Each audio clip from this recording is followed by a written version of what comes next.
7. Maybe they got lost in the tundra, Dad suggested. Doubt it, Arthur said. Those two knew what they were doing. The monster killed them. That's what happened. He paused to butter another slice of bread. Close your mouth, Jordan, Nicole said. I don't want to look at your chewed-up French fries. I guess my mouth had been hanging open. I shut it and swallowed. Arthur seems like a weird guy, I thought, but he's not lying to us. He definitely believes in the abominable snowman. Nicole asked him, Has anyone else seen the snow monster? Yep. A couple of TV people from New York.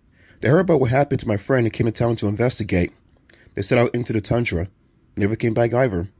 We found one of them frozen to death in a block of ice. Who knows what became of the other? Then Mrs. Carter.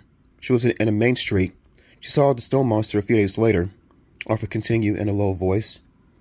She was looking through her telescope and spied him out in the tundra. He was chewing on bones, she said. Don't believe me? Go ask her yourself. Dad made a noise. I glanced at him. He was trying to keep from laughing. I didn't see what was so funny. The snow monster sounded pretty scary to me. Arthur glared at Dad. You don't have to believe me if you don't want to, Mr. Blake, he said. Call me Gary, Dad repeated. I'll call you what I please, Mr. Blake, Arthur said sharply. What I'm telling you is true. That monster is real, and he's a killer. You're taking a big risk chasing after him. No one has ever caught him. Anyone who goes after him doesn't return. We'll take our chances, Dad said. I've heard stories like this before in other parts of the world. Stories about monsters in the jungle or weird creatures in the ocean. So far, the stories have never turned to be true. I have a feeling the abominable snowman will be no different. Part of me really wanted to see the snow creature, but part of me hoped Dad was right.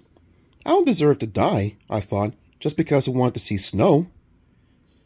Well, Dad said, wiping his mouth, let's get going. Everybody ready? I'm ready, Nicole piped up.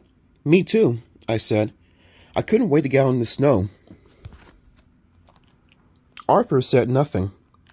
Dad paid the lunch check. We waited for change. Dad? I asked. What if the abominable snowman is real? What if we run into him? What will we do? He pulled something small and black out of his coat pocket. This is a radio transmitter, he explained. If we get into any kind of trouble out in the wilderness, I can radio the ranger station in town that was in a helicopter to rescue us. What kind of trouble, Dad? Nicole asked.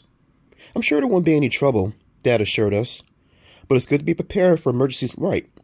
Right, Arthur? Arthur smacked his lips and cleared his throat, but he didn't reply. I figured he was angry because Dad didn't believe his story about the snow monster. Dad returned the radio transmitter to his coat pocket. He left a tip for the waitress. Then we spilled outside into the cold Alaskan air, ready to head off for the frozen tundra. Was an abominable snowman waiting for us somewhere out there? We would soon find out.